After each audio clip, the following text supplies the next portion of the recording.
one. Rob Cook. Yep. How you doing? I'm doing fine, thank you. Awesome. Thanks for coming out. I know it doesn't look like it, but yeah, man, we should address that. So what happened? I feel better than I look. Sure. What have you? You told me, but tell everybody. I had a bicycle mishap on Monday. I'm no longer running the marathons and so on. I had some back surgery a decade back, so I bike a lot. Yeah, there's a picture of you in one of the books. Yeah, doing running. Yep, marathons and ultra marathons and 24-hour races. I Boston 5 times, so it kind of took a big chunk of my life away when I had to stop running. But I still exercise a lot, and I'm out biking maybe 100, 150 miles a week. And I was on a trail with some construction and not paying close enough attention. Oh, geez. And crashed. So I had a rude awakening with a curb. I'm not even sure what happened. It happened so fast, except I was on the ground with blood and pain and noise. And how long ago was it? Monday morning. Oh wow! So very recently, yeah. So it's looking better already, and I'm feeling fine. I was just we were joking earlier. You around. should have said like you should see with the other guy. Yeah. yeah. I've got to think of a drum-related story for this. Sure. Yeah, man. Well, so for everyone listening, Rob is he runs the drum show. He has and he invented it. He created it. That's and so we've known each other for a pretty long time. You've only been to the shop though, I think one time before. It was quite a while ago. I was over at the other shop once in Chicago. And then downtown too. So you did make it to Naperville. Yeah, I was over at Naperville once, and I was downtown maybe a couple of times. So, but the nice. first time over here, and congratulations! What a layout! It's a really awesome nice. spot. Yeah. We're really happy to be here. Yeah, This was wonderful. Yeah, it's been an exciting couple of months too. Yeah, everything this summer has just been so active. Have you been really busy over the summer? Not really. I'm taking some time off. Nice, relaxing. There's something even small if happening every day all year with the drum show. So I'm doing some drum show stuff. Sure. And doing some Rebeats publications work, but this 60-day period, I'm spending quite a bit of time at the lake with the dogs and grilling and all that good summer stuff in Michigan. That's awesome. Later, I won't talk too much about food on here, but maybe at the end I will. But yeah, we can talk grilling. We got any good recipes. But yeah, so you can you just tell me? Why don't we start with you? Just a little bit. Yeah, where'd you grow up? A little bit of your background. Alma, Michigan, a small town. Everybody always holds up their hand, and because it's the shape of Michigan, and sure. Alma's dead center. I was born and raised there, and except for 4 years going away to college, lived there all my life, and went into business there in the early 70s. It was a Christian bookstore that was known for musical instrument accessories. And it grew into what eventually was 2 Christian bookstores and 3 music stores. The 3 music stores specialized in guitars, amps, drums, PA gear, and my own areas of specialization were the AV stuff, installing sound and video systems in churches and schools, and of course the drum stuff. Yeah. Selling a lot of drums. It was a small town, again, of 10,000, but in the 70s, I was dealing most of the major brands. I was a pretty big Ludwig dealer, Slingerland. I didn't have Gretsch. I did have Rogers and Zikos and numerous other brands along the way. Yeah. But one thing led to another, and 83, the oil embargo kind of crashed the musical economy in a lot of ways. I know for me, personally, it was drum set sales hit the skids. I was selling easily a kit a week in this small town. A lot of people from, of course, larger cities. What was your biggest seller out there? Ludwig. I've always been a Ludwig guy. I always had to have a couple of Ludwig Octopluses in stock, and people drive 100 miles to come to the shop, and when they walk into this little shop and they see a lot of Vistalite? Yeah, well, all kinds. Black Cortex was popular, white Cortex, but a lot of Vistalite, clear, blue. I often wonder where all those kits went, because I sold dozens of Octopluses. Sure. One Octoplus story I'll bore you with real quick. Hey, no, man, this is what this is all about. Talking about drums. I had a good customer. A lot of these customers that later became touring musicians and so on, which really astounds me. But they were coming in from the little over the Rugrat stage on up and just hanging out in the music store because that's what you do. Sure. And this kid wanted drums, and his mom was always fighting with him about it. And finally, when he got to junior high, she promised him that if he finished high school, then she would get him a Ludwig Octoplus. And that inspired him, and sure enough, by the middle of his senior year, he was on the path to where it looked like he was going to qualify. So we got the drums ordered for him. That's good parenting. Yeah. So, but the nightmare for me was as soon as we ordered them, in spite of all of my best projections on how long it was going to take, because at that time when you placed an order with Ludwig, I had toured the factory and they had showed me the order taking area, and they had a big chalkboard and whiteboard in the sales area. What year do you think that was?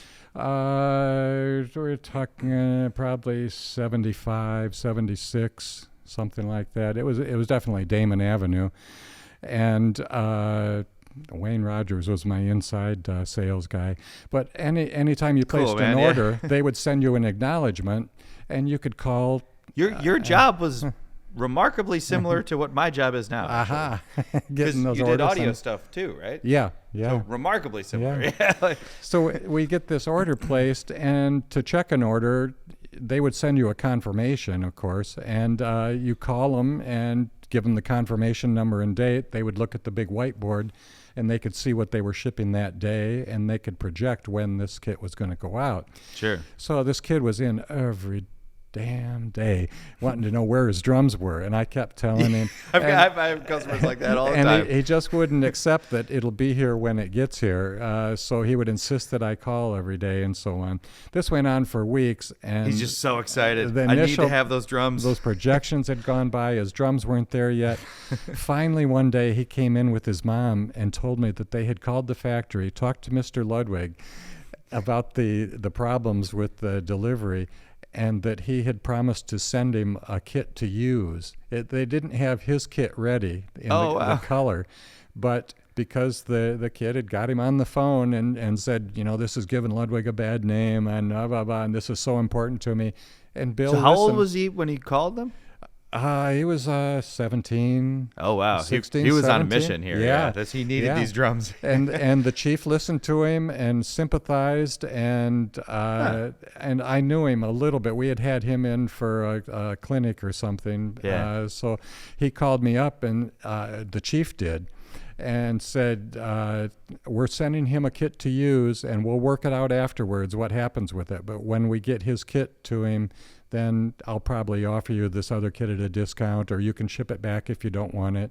Yeah. But I thought, wow, that's customer service, and the squeaking wheel gets the grease. But anyhow, all I've that heard many starts Ludwig with, stories. Never one quite like that before, though. That's awesome. Yeah. So I kind of specialized in Ludwig, but we did an awful lot of Slingerland. At that time, they had a 6-pack thing for dealers where if you ordered 5 drum kits, you could get a 6th one for free that could be no more expensive than the cheapest of the first 5 that you ordered, of course. So I got a lot of 6-packs, usually just a 5-piece kit. But we always had a couple of Octoplus kits set up with a big gong and all the cymbals that I could squeeze in it just for the wow factor, Yeah. Did you guys have a lot of space there? No, everything was crammed in, and I can really appreciate what your guys here go through to keep everything organized. Logistics. And have a plan. I was telling Noah, man, I look around and I can see what this took, because I used to do that after hours, just stand and stare at a situation where I knew I had a mountain of stuff to try to squeeze into this little area. How can I do it so it looks right? Oh yeah, definitely. Yeah, the guitar section, not too hard to organize. The bass section, not too bad. The amps are a little big, but but then the drums, oh my goodness. Yeah. But so when things started to crash, I had already been taking in used drums. When I say things started to crash, I meant the new drum set sales dried up. Like 83, you said? Yep. There was a big oil embargo then, and gas prices went crazy. Everything that had any kind of petroleum in it, whether it was for making albums or anything, seemed to jump up in price. Oh, okay. And gas prices, of course, went crazy. That was kind of the beginning of the days when a lot of intersections that had 4 gas stations, one on every corner, started to dwindle. And you can still see it in some small towns. You can see buildings that looks like it used to be a gas station. But Sure. this is when they all started drying up. But I had been accepting old kits in trade, and a lot of them I knew nothing about, but they had name brands on them, sometimes names I didn't recognize, like Leedy Was and that Ludwig. common in the industry at that point? Because there's some oh, shops yeah. that do. Yeah. Some shops just don't. Yeah. Well, I didn't give very much, but you didn't want to say, no, I won't give you anything, because you wanted to close the deal. Right. But even if it was $50 or something, it was better than putting them at the curb, and Sure. and you had to have enough margin to do that. But I had this stuff accumulating, so I had shelf after shelf in my little storeroom of all this old drum stuff. So I got a visit from another kid that had grown up hanging out in my store, Steve Shelley. And Steve was another one who had a deal with his parents. He wanted to be a drummer. He wanted to be a professional drummer, and his parents weren't having it. They did the same kind of negotiating. If you get your education up to this level, then you can do this, blah, blah, blah. Sure. So, but a little encouragement goes a long way, a little bit of parental support, and they were behind Steve. And they always used to either come in without him to get him a Christmas present. He was from about 40 miles away in Midland, Michigan. And sometimes he'd drag him in long before he could drive, and they'd help him pick out a cymbal and so on. Well, he ended up playing they let him go on the road when he graduated from high school.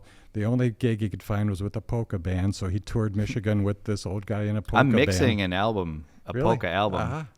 Friday. Really? Yeah.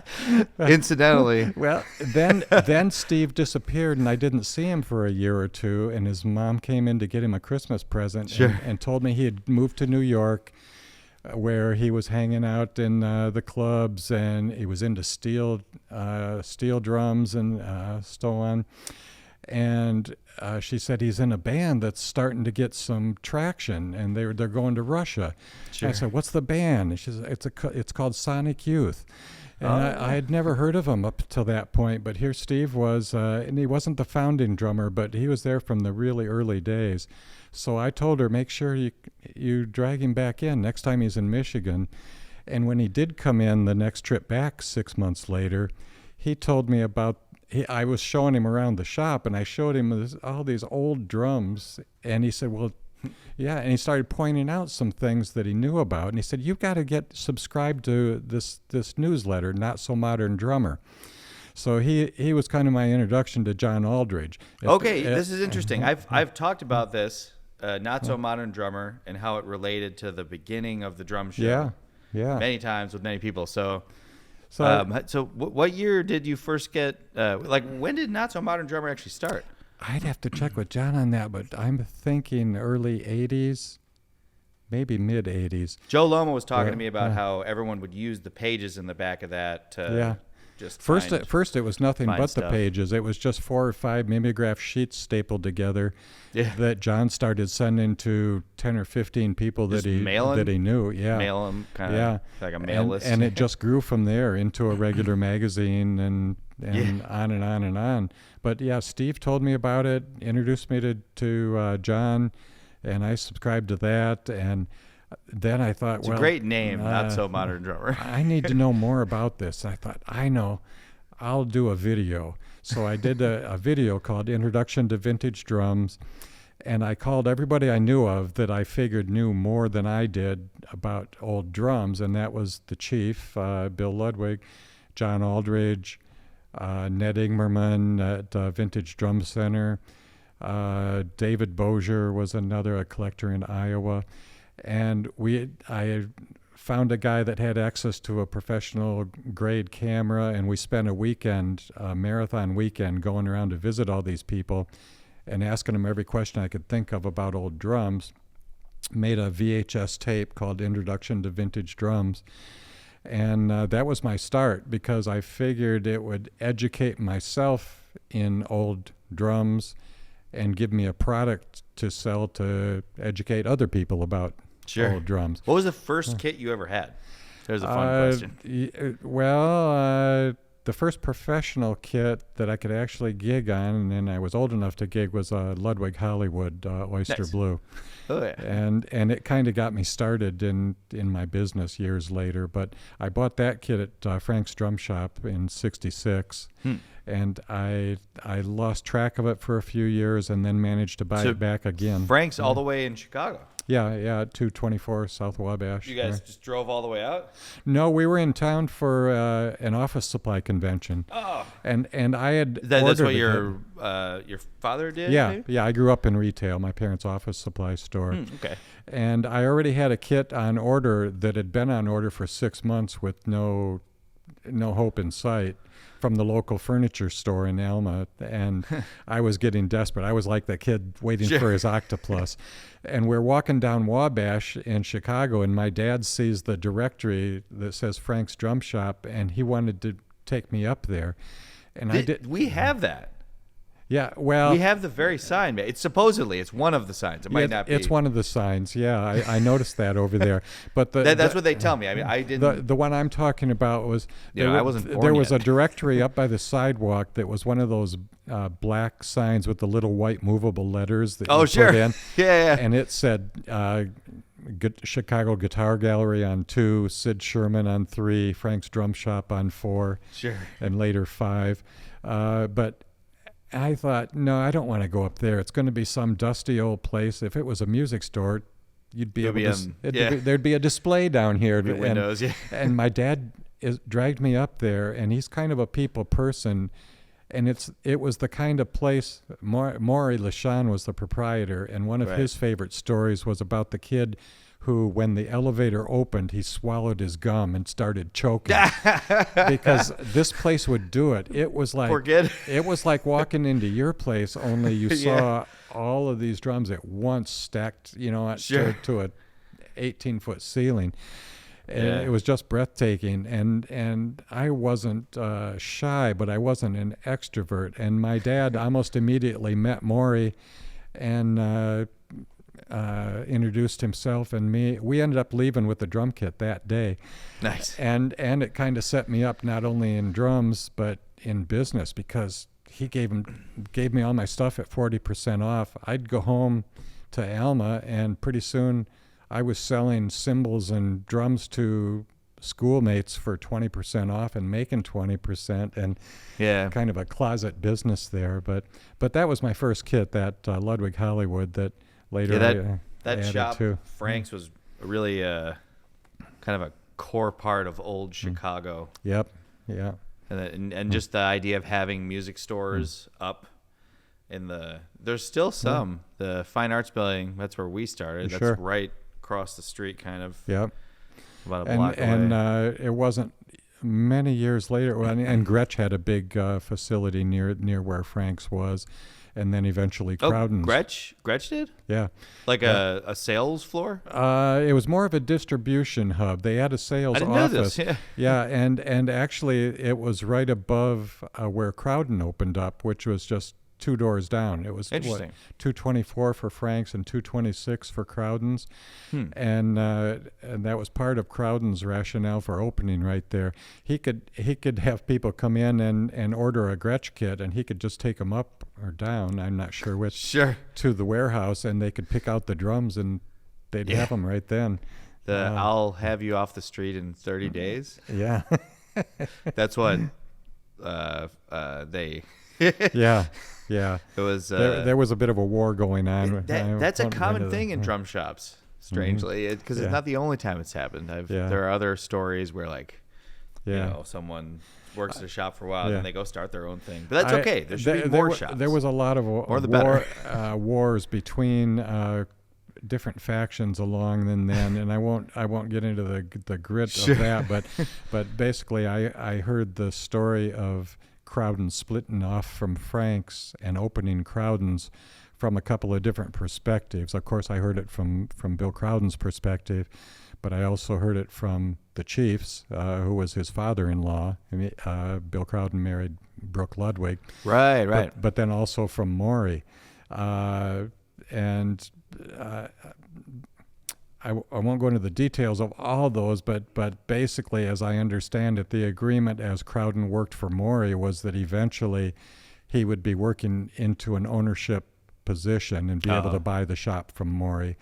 But after a certain number of years, when that didn't happen, there started to be some friction, and he finally decided to split out on his own and open the competing shop. That's interesting, yeah. Which ended up acquiring the Frank's name years later. But sometimes it's difficult to work for people when you have different ideas on how to do things. So that these things happen. Yeah. And then sometimes it's funny because sometimes you find that you're wrong very quickly, and then sometimes you'll be right. It depends. Yeah, and partnerships are hairy. I mean, the best laid plans. I mean, the closest friends can go into a partnership, and then all bets are off. Yeah, it's like if you get a roommate, even if it's a relative. If you get a roommate that's a friend, you may not be friends anymore. After exactly. You give it like 3 or 4 years. Yeah. That's interesting. All interesting stories. Yeah, some old lore about the I guess percussion dealers, drum dealers of Chicago in the old days. So that association with John Aldridge really blossomed, and I could probably do a book on the adventures John and I have had, because we've had numerous when did projects. You guys? It was you first ran into John from the Not So Modern Drummer, and he started that. Yeah.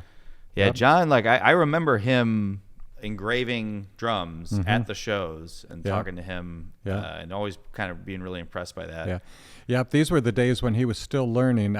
When I did that video, I was able to go on like a 48-hour drive and go to see the chief and Ned Ingerman and so on. But John at the time was in Boulder, Colorado.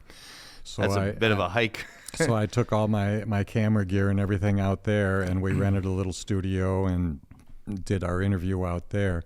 But at that time, John was just getting started with scratching, as he calls his engraving, and he was teaching school. He was teaching elementary school. Oh, I didn't know that. And he was working on old acrylites and other kind of what were throwaway drums at the time, and going out at recess, and while he watched the kids, he was. So there are engraved acrylites out there. Yeah. Well, scratched probably might be a better term for some of those. Not so good.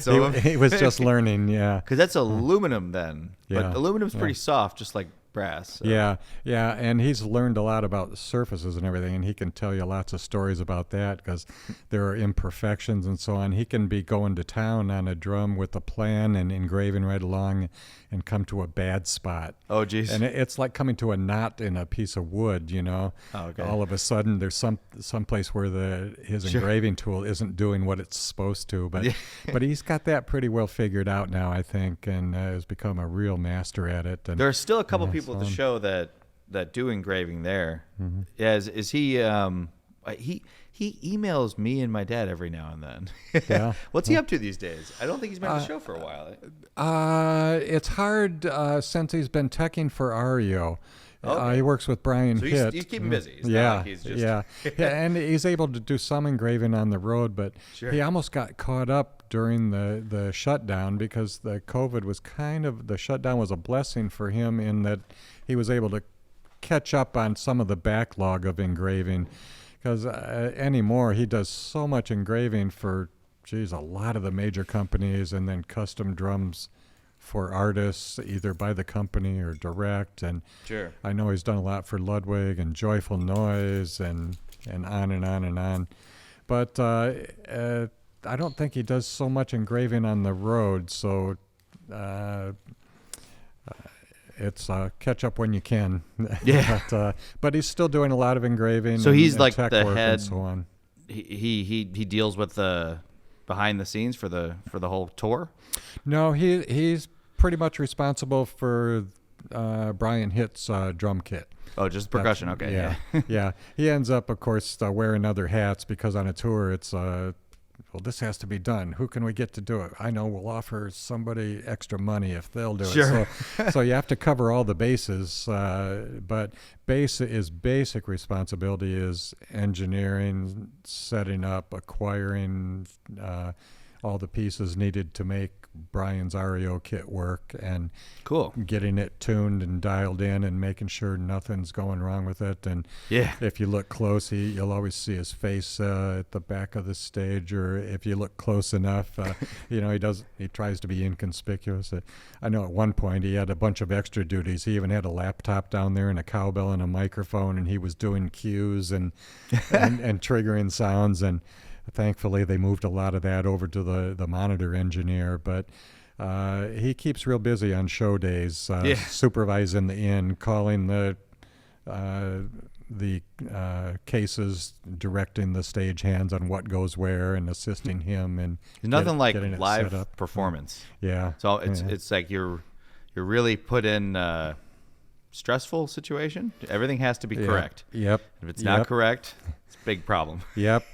And if you've got an alpha male drummer, which a lot of hard rock drummers are, they want it right, and it's their butt if it's not right, because it makes them look bad, and they don't have a lot of patience. I work with people like that on the sidelines at the football games. We were going to talk about this. Ken told me. A lot of highly paid people cool. on short fuses that have no room for error and little patience for troubleshooting and so on. What's it called again?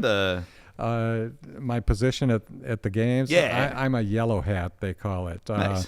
It's basically a coach-to-coach technician in charge of communications between coaches and working with the coach-to-player communications guy.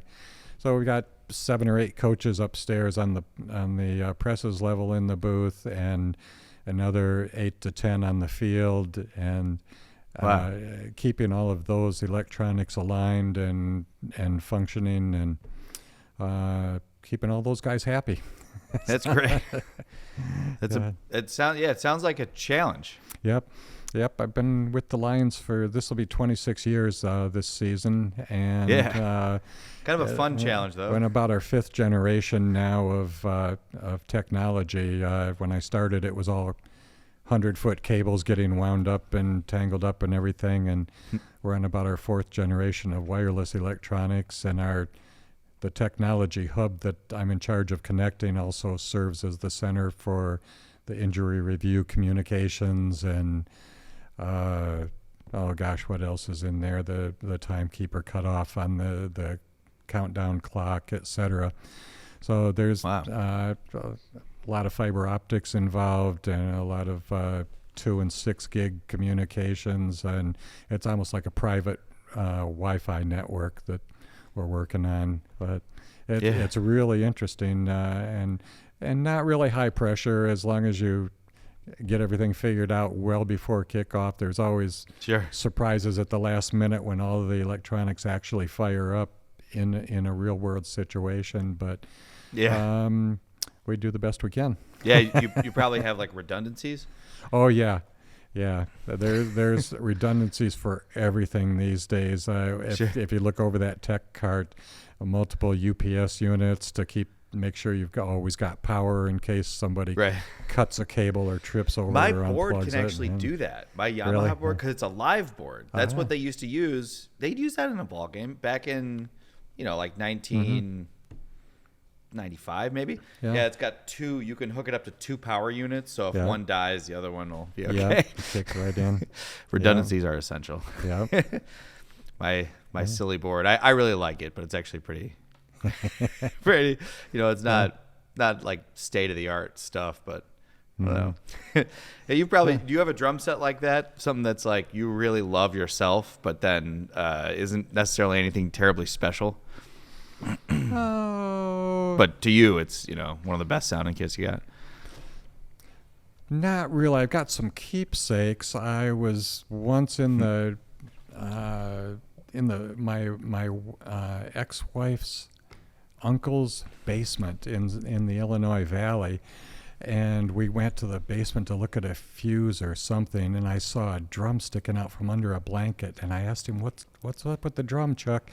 Okay. And it turned out to be an early 20s kit with the wood blocks and the oil painted head, a 10-lug 5x14 engraved Black Beauty. Which head is it? It's which painted head? A mountain with a lake in front of it. Yeah. So the two flashing lights with a blue light underneath the lake and a red light behind the mountain. Nice. Really nice.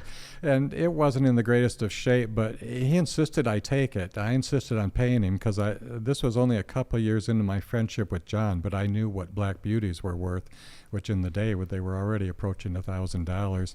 Sure. And I insisted on paying him for it.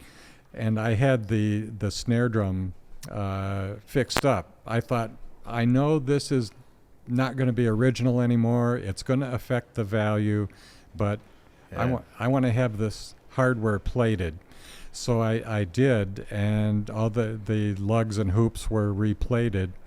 And not long after that, I consulted with Sweetheart Productions in New York on a Woody Allen movie. They wanted to know what would be appropriate drum gear for this Sean Penn movie, Sweet and Lowdown. And I consulted on that, and as soon as we finished up that stage of the negotiation. Sean Penn, I wonder if I've seen that.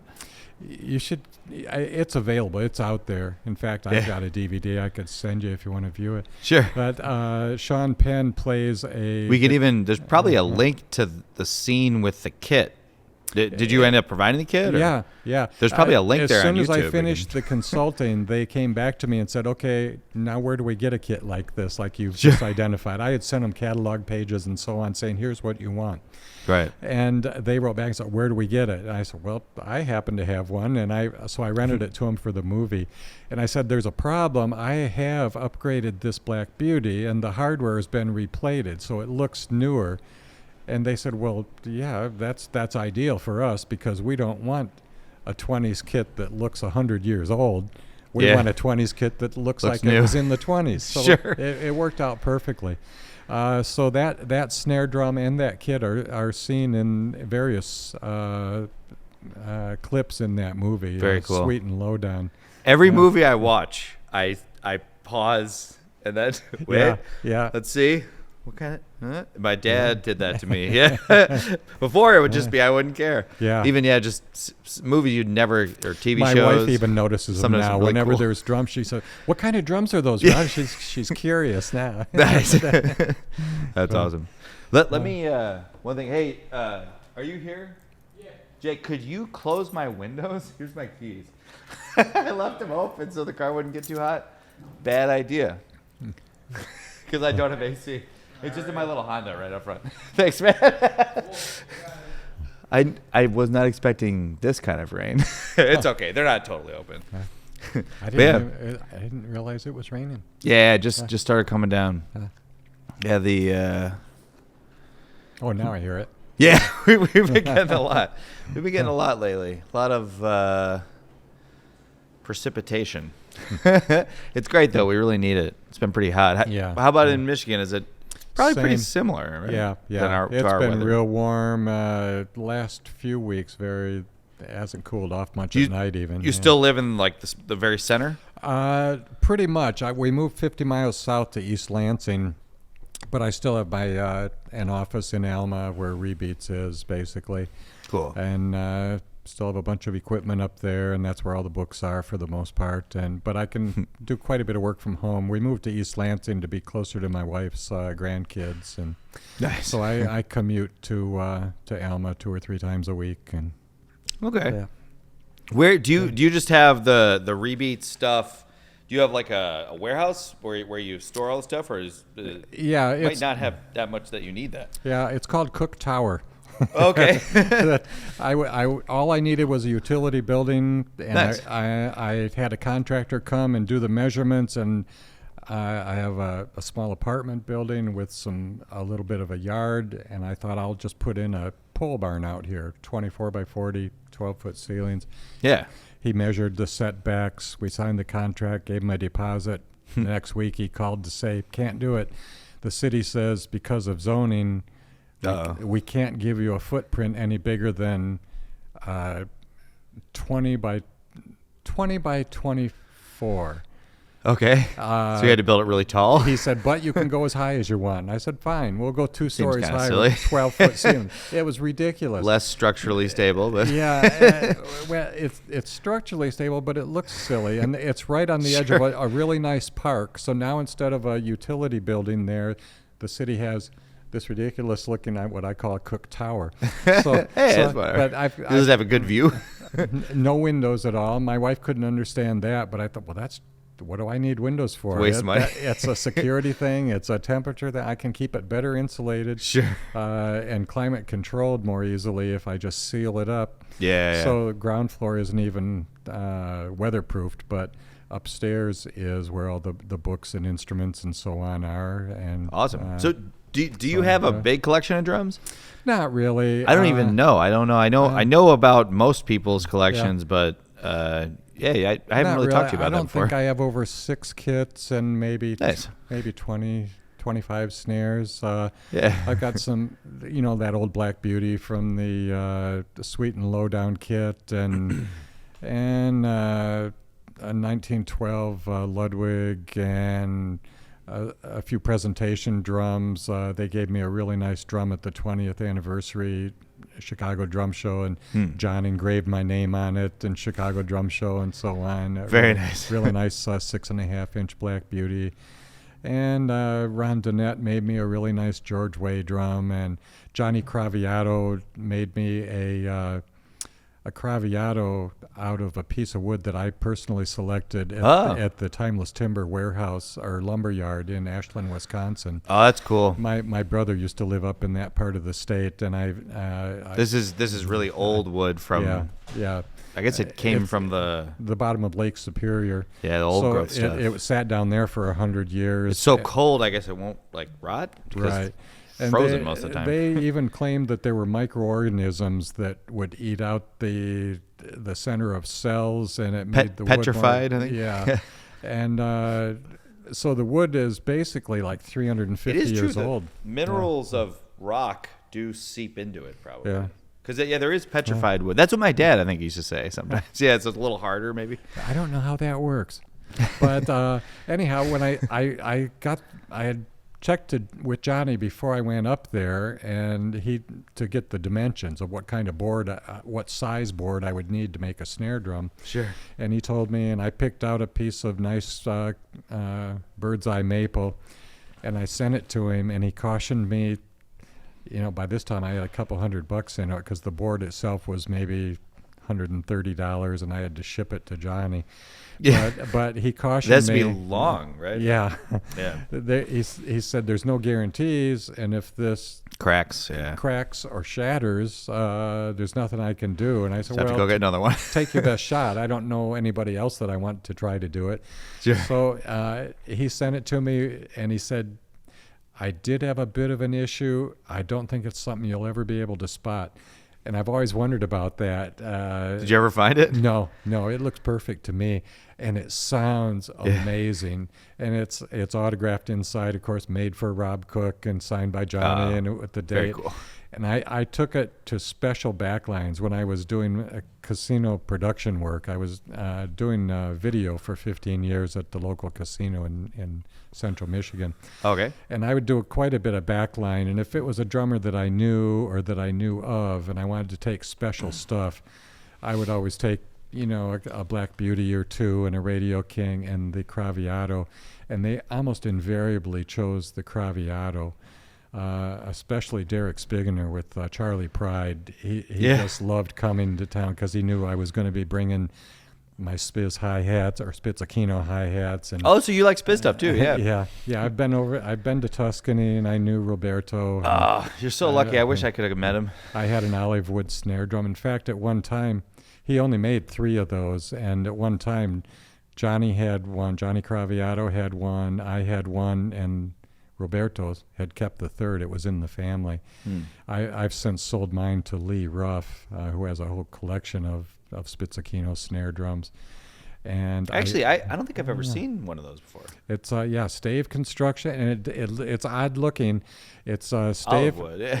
Olive wood, and with kind of a wood burned logo, and kind of cast iron counter hoops that are black. and look real handmade. Is there anything bronze on there? Pardon? Is there anything bronze on the drum? Just the tube lugs, and they're kind of an unfinished bronze with what looked like to be cheap chrome imported tension rods. Sure. And an inexpensive throw-off.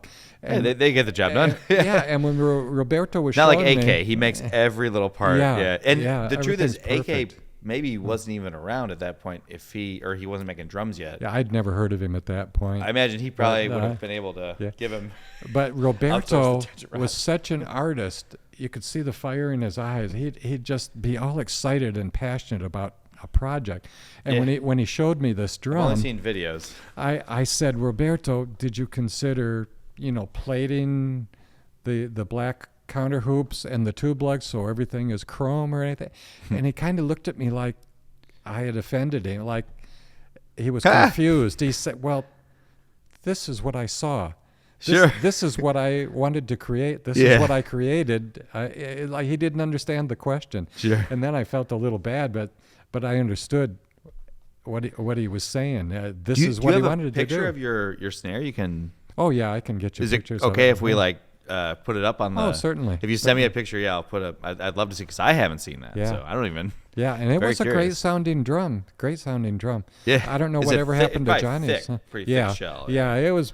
I would guess 3/4 of an inch or so something. Did he lathe it himself on his lathe? No, it was a stave construction. So he made all these blocks with the beveled edges so that when he put them together, it formed a circle. But after, I think they use a lathe. I haven't made one before. Oh, to finish off the bearing edges and so on. I don't know. Yeah. He probably had Never something done it like before. that set up because he was obviously lathing cymbals and so on. So he probably could have jerry-rigged something. I'm not sure how he did the edges. Did they show you the drum molds we have? Yeah. In fact, I took a couple Maybe pictures. Someday I will make a drum. I remember when that auction was up, and I was following that pretty closely. That was amazing. What do you think about those? Yeah. I think, where are they from? Like, are they Rogers or from one of the Rogers factories that? No, they're from Jasper. Okay, Jasper. But they were owned by probably Rogers and Kent, and was there a third company involved in there? Maybe Camco. You know more about the history of these than I do. Yeah. Apparently. I remember looking into that at the time. They were kind of presented in the auction by the guy that was selling them as being Rogers because he bought them in Dayton.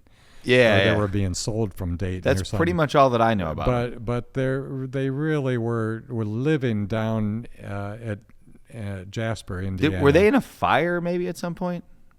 And then just know. moved from company to company as like something that, because they're really rusty. Yeah. They're really, that might just be from age. I think it's just from age. It could be fixed. They could be used. And storage. Well, they probably could be, but... I'll prove it. Now I'm going to prove it. I'm going to prove it to you. I'm going to bring you a really bad drum. The question is whether you'd the next drum to show. use them. It would take so much time and money to actually Look, make Rob, them workable. Try it out. You really wasted your time here. I have a lathe too, though, so I could. But I'm certainly glad they were preserved. Yeah. What do you think we should do with them? Just maybe stack them up. Just present them a museum as a piece of history. Yeah. What if we preserve most of them as a piece of history, and then maybe get like 2 or 3 of them so they can actually make a snare drum? That's what I was thinking. I was thinking maybe I could. Joe Marquardt, right? He comes to the show all the time. He's from Hit Drum. Aurora. Yeah, Sure. he does. Yeah, Hit Drum. Yeah. Yeah. Or wait, yeah. Oops, sorry about that. But he does a great job, and I was hoping that someday he'd be interested in working with me on making a snare, because there's a metal inside, and then there's the really thick steel outside, and then. We have a steamer too. I just have to hook it up. You've got all those. I have planers. I have everything I need. Those wedge things. You know what those are for? That's to tighten it. Yeah. To hammer into that inside. The first thing I'd probably need to do is clean 1 or 2 of those, and then get all the saws and planers And another thing we have is what's it called? A jointer. Yeah, I got all kinds of really cool tools back there. Yeah. Really dangerous tools. Yeah. Really dangerous. I'm not qualified to repair these tools. I don't want to lose a finger. You could make a career out of it, and I don't know if it would be worthwhile. It wouldn't to me. I'd hate to see anything happen to them. It's great that you've got them. Yeah, just take them as a piece of history. But you would have to actually use them. Probably first clean everything up and get all the rust off. Sandblasted, maybe. Yeah. And even then, you may have altered the dimensions of what things they were. Were less perfect back then. Yeah, we were talking about lathing. I think that nowadays they lathe the shell. It's like the very last to make it so it's perfectly round. But old drums, that's one of the reasons that those vintage drums, the insides especially, they might have done to the outside. They were all over. Yeah. But yeah, the insides, they're just rough. And that I think contributes to the sound of those drums. Yeah. Yeah. It's funny because some people collect vintage drums because they just want to have the history. And then some people love the sound. And then some people don't like the sound. And then some, it goes all around. What about, do you have any vintage kits that you just think sound like the best? Because you were saying you have a DW as your main one. Yeah, and not really. And the Ludwig kit that I started out with and sold, and it helped start my business in the early days of the music store, and then I managed to buy back from the guy a few years later. Sure. And it's up on the shelf, and I was not a good steward of those drums, so I don't even play those now. I love seeing them every time I go into the tower. But I don't really play them, and they probably don't sound too good either, because I have fiddled with the bearing edges. As soon as I started hearing about changing bearing edges, I took a file to them, and I can do that, not knowing what I was doing. And one of them was the floor time was put too close to a space heater in one of my shops and scorched a good part of the pearl off. And what was was it white marine pearl or? No, it was oyster blue. Oh, okay. And it's a gorgeous blue. It's really too bad that I destroyed that floor tom. I've seen that before. I saw that on a Top Hat and Cane kit. Really? Yeah, it was. I think it was hanging from ceiling. It didn't take an awful lot of heat to set that stuff on fire. I've even heard of people burning coverings off that have that real flammable pearl, and they just go out in their driveway, light it, and let it burn off. I'm still learning about this, but I think that the really early pearl, I see in the Leedy catalogs, it's called perline. Yeah, perylene. Yeah, which I believe is similar to linoleum, if I'm not mistaken. It's like, I think it's made, it's a really early plastic that's made from... And then later stuff is not that at all. I think it changed, but that stuff I think is pretty, I've got a Leedy with a peacock finish, and it's all cracked. You know the ones I'm talking about? Yeah. I think that's what that might be. They have like a linen cheesecloth under them. Mm-hmm. It's really interesting. Yeah, there's some Gretsch with that stuff on it. Yeah. Really interesting. The different types of plastic. Yeah. There's many. George Way was in the middle of that. That's one of the interesting things about the whole George Way legacy is. He claims. I'm reading your book. He was with Leedy when they covered the first drum with a pearl and drum covering for Chauncey Morehouse, right? Who was playing at the Greystone. So Ballroom was this in Detroit. white marine pearl? I believe so. Yeah. Okay. Yeah. And at the time, it was just starting to come into use, covering hairbrushes and toilet bowl covers and all kinds of things. There's seats, toilet bowl seats. It's tough stuff. It's really tough stuff. Yeah, still to this day, when customers want to get a kit that will take a little bit of a beating, wrap is what you recommend usually. That's what I recommend at least. Yeah.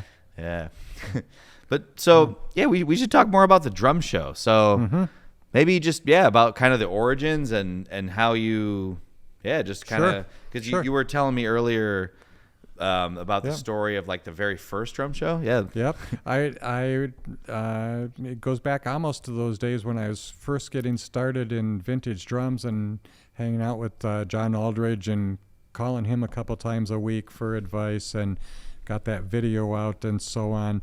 And then along about that time, John already knew Bunny Carlos at that time and Randy Rainwater, and had introduced me to those guys. And then I got word that I think probably from either Joe Luoma or Bunny about this drum show. Or they didn't call it drum show. They said there was going to be a swap meet. Okay. And it was going to be held at a Holiday Inn in Loves Park, Illinois, right near where Bunny lived near Rockford in Loves Park. Yeah.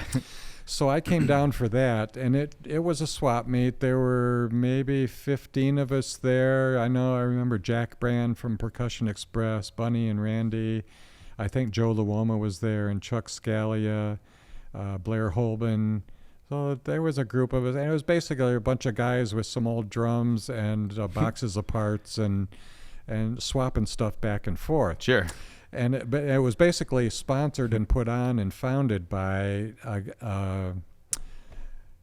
Jack Hutchinson from the Drum Barn. He had a retail drum shop. Jack has since passed away. I'm sure people listening know. Oh yeah. Either knew him or been at the shop or. Yeah, it was a pretty well known. What shop city in was the that area. in? I think it was in the Rockford area. Okay. I'm not 100% sure, but Joe probably talked about him. Yeah.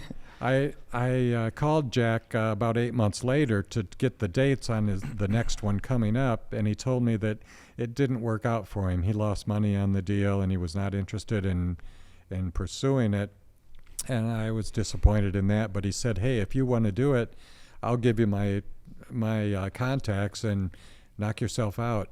Sure. Have one." So I thought, well, okay, I'll have one in my shop. So the next year, I put on a swap meet at my shop in Alma, Michigan, and I remember Joe Chilla from JC's Drum and Music in Detroit came up, and Skins and Tins, Terry and Liz Hawkins, they were also at the very first one, and. Wow. Now, here we are in 2022, and myself and Terry and Liz are the only ones that have been to all 32. Every single one. 31 shows, yeah. And so what year was the first show? That would have been 91. 91, okay. Yeah. So what was my dad's first show? So that would probably be... I imagine probably... So the next, we did the one in Alma, and I could see that if it was going to grow and how was the keep one in people Michigan? coming, Was it? It wasn't much bigger than the one in. It's a little off the beaten trail down here. Yeah, exactly. It was so far up. I thought I need to get back to the Chicago area so we can keep this growing. So Chicago has its negative. Yeah, I set up. I don't know how we managed to cross paths, but I hooked up with Mark Petrosky and Robert Carone. Robert Carone is a co-partner in a huge business called Upstaging now. They do trucking for concert stages and that sort of thing. Yeah, and he was also a vintage drum guy. He was especially centered on Rogers stuff, as I recall. Anyhow, Mark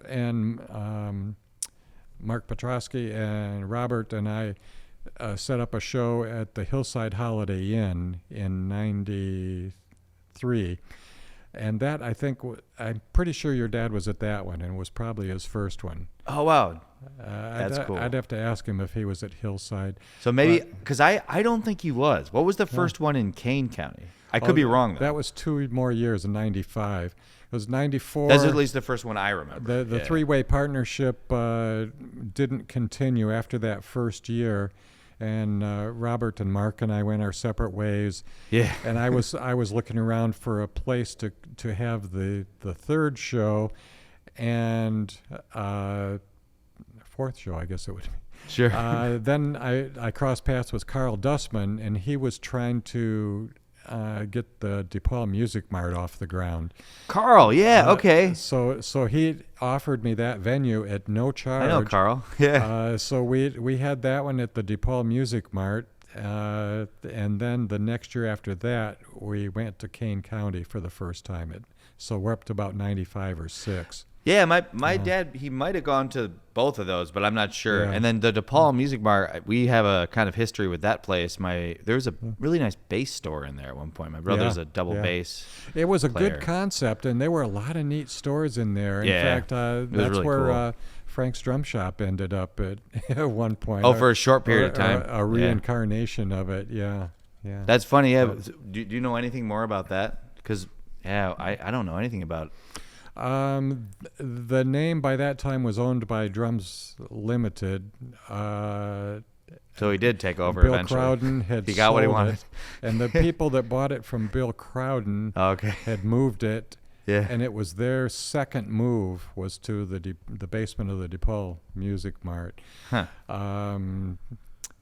And I think that's where it went out of business, is from there. But I'd have to look up sure to trace that. It's really cool. It's really cool. This is just it's such a along the way. If I can do a brief segue. Sure. I got a call from Maury LaShawn. I after that, buying that kit and all kinds of other gear throughout high school, we started this relationship, and I was just astounded that I even knew this guy, let alone that he would take my calls, because he was the guy in charge. You go up there, he's the one barking orders and so on and running it.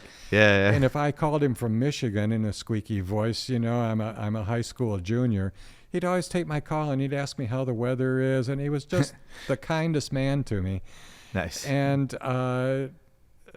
so I go off to college. I'm back in business. And it had been a decade since I'd heard from him. And I got a call from him. He had since retired. The business had been taken over by his son, and I think it had even gone out of business. But he's retired in Florida. And he calls me out of the blue and says he wants to do a memoir, and he wants me to publish it. And he wants it out by PASIC in the fall. And this was in March or April. And I had no real experience in doing that kind of thing, but I wasn't about to say no. So I immediately flew down to Florida with a tape recorder, and we sat and we looked through all his photo albums and ran the tape while Maury and Jan, his wife, told me their life story and the history of the drum shop. Yeah. And he wanted the book to finish with a kind of a tribute section to a lot of the people who helped him along the way, were good customers and so on. So he gave me a list of names and contact information. There was no email and so on. Of course, we're still back in the early 90s. Right. So it wasn't like we had cell phones or scanners. There were like maybe 10 or 20 universities at that point that were hooked to the internet. Yeah. That could send each other emails, and they thought it was really cool. I'd never heard of it by then. But anyhow, he wanted the book to close with a page each for the people on this list. And he wanted me to contact them and get a picture of them from the days when they knew him at the drum shop, and another picture updated. It was as they look today, and just a little 10-word thing about, thanks, Maury, for all you did for me. So it was a who's who. I was astounded. I mean, I was already blown away that growing up in Alma, Michigan, that I actually even knew Maury LaShawn. But now I was charged with contacting all these people, and it was Aldo Mazza and John Beck and Vic Firth and Carmine Apiece and on and on. I mean, there were dozens of Louis Belson, Ed Shaughnessy, on and on. And everyone that I called and said, I'm working with Maury LaShawn on it, and immediately they'd break in. Maury was like a father to me. I'll do anything for him. So every single one of them was more than happy to give me what I was asking for the book, and it opened so many doors that that changed my life. So Rob, this book that you're talking about, the memoirs. Yeah. Where can I get it? It's available again now. It went out of print. It's called Franks for the Memories. Okay. And you don't have any copies that you can... send our way? Oh, certainly. Yeah, I just recently actually. I'd order a bunch from you away. I converted it to a print on demand recently. Okay, sure. So it's available again. And now that it's in the Ingram system as a print on demand book, I can work at updating it. It was done all in black and white, but I have a lot of the photos in color still. Yeah. And for virtually no charge, when I get the time, I'm going to start working at updating the pages and adding more color. Yeah, we'll buy a bunch. Scanning the photos. Yeah, and then we can even. I want to put a couple of the books on Reverb, but I haven't done that. It's just it's a way for people to buy things really easily. Yeah. I haven't done that yet, but maybe we can talk like whichever ones you think are the best that we have. Sure. Yeah, Sure. Because I think a lot of people would be really interested. These books are fantastic. I have to say, I probably think Leedy is maybe the company that I'm most fascinated by. Ludwig, Gretsch, Camco's up there too. George Way. Yeah. After the Franks for the Memories book, I think the next big project was the Ludwig book. I can't really remember now. Maybe that one? No, actually, earlier version of that. I guess it was the Leedy book because this you can't get anymore, right? Nope, it's out of print. I like this one. It's got. That's why I have it right here. This is actually one of my. I didn't have as much control with that one, but that was one of my first efforts, and it was actually done by Centerstream Publishing. And it was done the old-fashioned way. I just typed up the text and sent them handwritten notes on what pages, what pictures should be where, etc. But it was again the day before, in the time before scanners, so I didn't have the resolution and the MO that I ended up with on. There's a new Leedy one, right? Right. It's called the Leedy Way. Right. Okay. And it's basically an updated version of this book. And it follows the MO of that I established with Slingle and Rogers and Gretsch.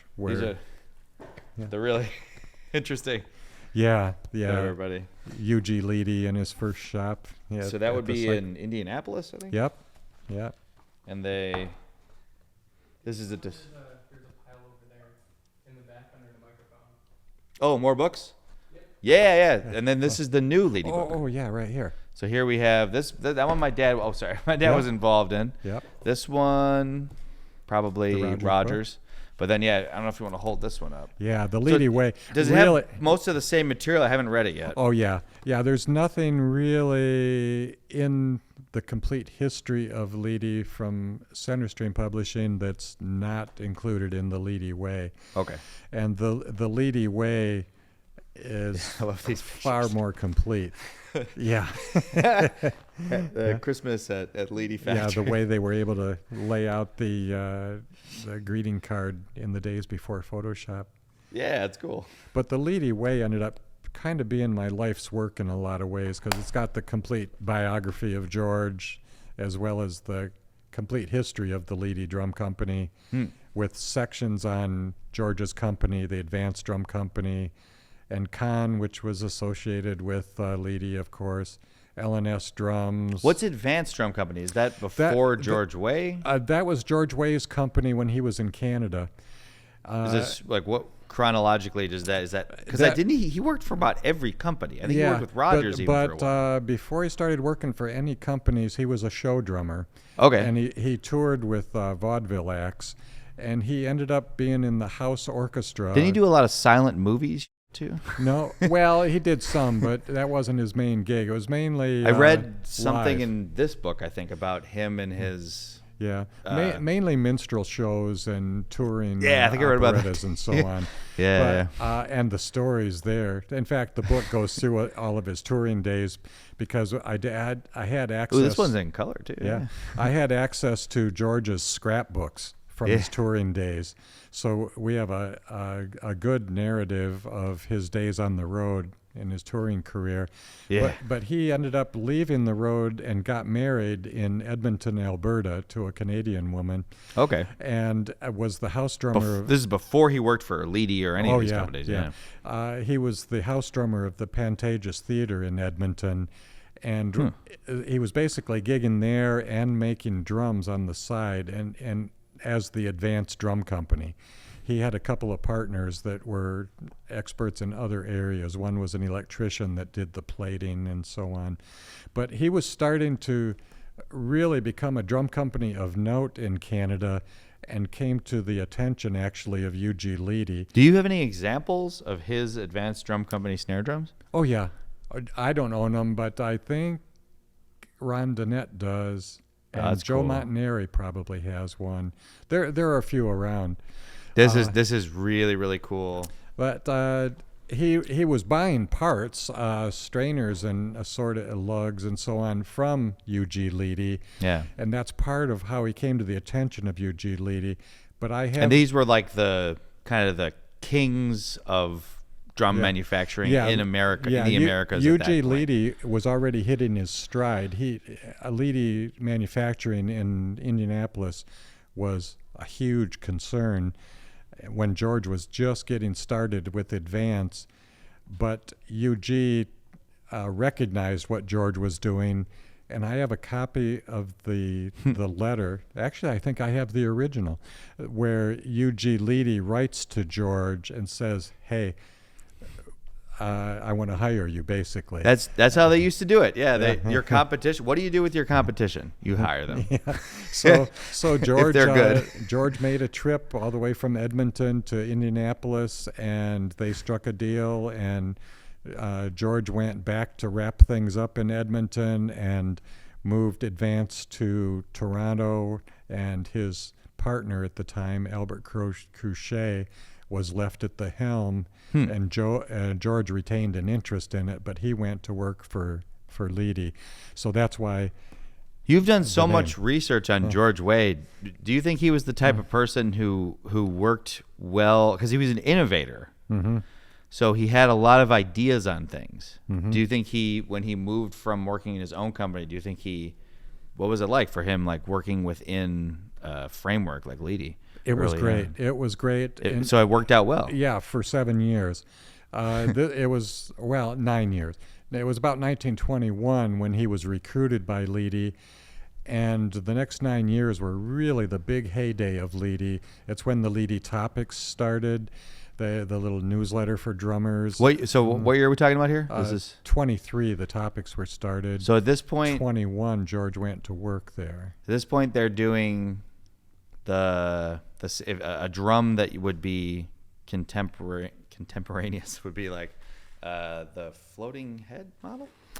That's a 30s actually. This is before that. This is like the. Well, I think probably by the late 20s. I'd have to look that up myself. Wasn't that a George Way innovation? Yeah, the float. So he invented that. Yeah. And this was like a new. It was mostly the hoop. I think the shell was slightly smaller. Yeah, the double flanged hoop. So that instead of just. The single flanged hoop is simply a metal band, right? And just pushing down on that wooden flesh hoop of the calfskin head, right? So the double flanged hoop enabled you to expand that wooden flesh hoop out a little bit beyond the actual drum shell, right. So. It's like a timpani. That's what they. Yeah, his. Yeah, that's the floating head and not choking things off and so on. Yeah. But that kind of innovation, George had no problem working well with U.G. Leedy. They socialized. He and his wife were often over for dinner at the Leedy families. They got along. That's fortunate enough to meet both daughters of U.G. Leedy that were both since passed away. But they would tell me stories about the house guests at the Leedy household because they would have Ludwig Sr. come to dinner. They would have members of the Zildjian family and so on. Anybody important that came to Indianapolis, whether it was a band leader or whatever. So even the Ludwigs and the Leedy got together. Yeah. They were working together also. In fact, because is it true that sorry to interrupt? Is it true that at one point I believe Ludwig wanted to make a metal shell, and he approached Leedy about it, and Leedy didn't think it was a good idea, so that's kind of why he started his own company? Exactly. That's about where I was gonna go with. Oh, okay. The Ludwigs had started their shop in in Chicago making the pedal. I've read your books, yeah, obviously. And there's a story about Senior and the Tom Mills drum and the first metal drum that he played that he really liked. Right. And he had already been selling Leedy. This was drums. a German drum, yeah. The Sonar. Yeah. And there was an association. They were already buying presumably parts and cymbals, but Leedy drums and selling them at their shop in Chicago. And Senior, I've heard or read, I don't even remember where I got the information, but it's my understanding that Senior implored U.G. Leedy to make him a brass drum like this one that he had borrowed and was so enamored with. Sure. And Leedy's position was the only appropriate material for a drum is wood, and he wouldn't do it. So supposedly that's what motivated Senior to start making a metal shell drum. I mean, it definitely would have been a big tool out to start making metal drums. And especially if you didn't consider that to be appropriate. Sure. Who wants to go into that? But sure. But anyhow, they're kind of conservative a little bit, the Leedy, because also, if I'm not mistaken, I believe that the vibraphone was invented by Leedy. Yeah. But then other companies kind of copied it. And the first ones, what's his name? Winterhoff had so many prototypes, I was told. It's in here somewhere. And I think it was Leedy's son. I only met one of the two Leedy sons, Edwin or Hollis. He lived in northern Michigan, and I went up to visit him. And he told me that Winterhoff had done numerous prototypes of the vibraphone, but they were all noisy. They clattered. The motors were noisy, the belts, all the moving parts. And UG got so disgusted with it, he pretty much washed his hands of it. And by the time they finally got a working prototype that wasn't noisy and was working, they didn't bother to patent it. So that opened it up for other people to develop. That's interesting. Yeah, the vibraphone. What an instrument. I love this picture right here too. Everyone can see. The spiderweb girl. I've always thought that was just really cool. The ship here, and then you got those painted. I think it says in here that the cost was slightly different depending on how much work went into. They painted them by hand though. I think each individual one. This bass drum actually. I think there's pictures in the Leedy Way of one of those artists at work. I'm not sure. That's very cool. Oh, nice. But Yeah, anyhow. we'll have to look at it. Yeah, I haven't even. I'm so busy. Yeah, I haven't even really. I've looked through it a little bit, but I haven't read the whole thing yet. But yeah, Leedy was always one of my favorite companies. Just the drums are so beautiful too. Yeah. Everything is always. I mean the name is still out there. Maybe you can work a deal with Fred Gretchen. Get Leedy going again. my dad has done a couple little things with him. It never really turned into. The name is still active. Fred acquired it when he acquired Slingerland because the Leedy name went to Slingerland when Leedy and Ludwig under the Kahn auspices was sold off by Kahn. There's a drum I have to show to you. Ludwig went to the Ludwig family, and Leedy went to the Slingerland company. Right. And it stayed with Slingerland through all of its changes until Fred Gretsch ended up with Slingerland-Leedy, famously sold Slingerland to Gibson, and now it's with DW, of course. Right. But he retained Leedy. So he owns the name, but then Gretsch is still actually involved with DW. So honestly, if anyone's going to do that at this point, it should probably be DW. They can work with him and because they're going to probably eventually do something with Slingerland, which would be very cool. Yeah. So many different cool companies. What about? I don't think you've ever made a Camco book, have you? It's in here. Okay. Yeah. With I see. Yeah. Yeah, because that grew out of George's legacy. Which is kind of a cool story. The George Way drums that he started in Elkhart. Right.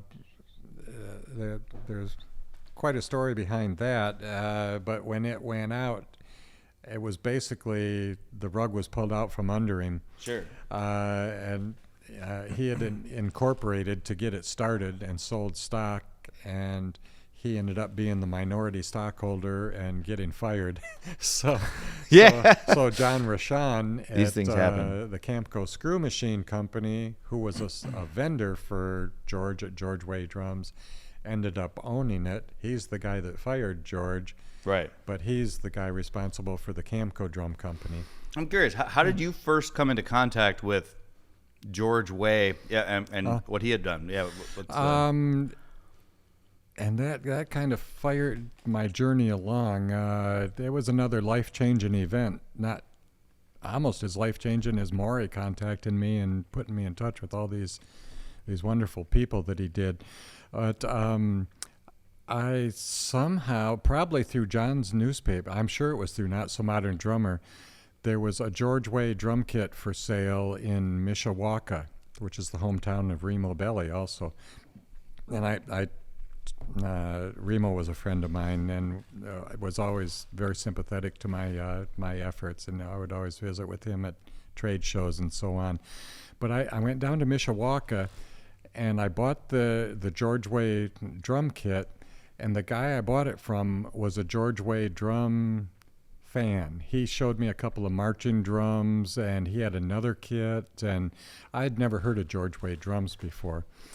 Yeah. But he was telling me about George Way drums and told me that there was a fellow in Elkhart who had a bunch of George Way pencils and catalogs and so on. And he gave me his name and number. His name was Bob Kane.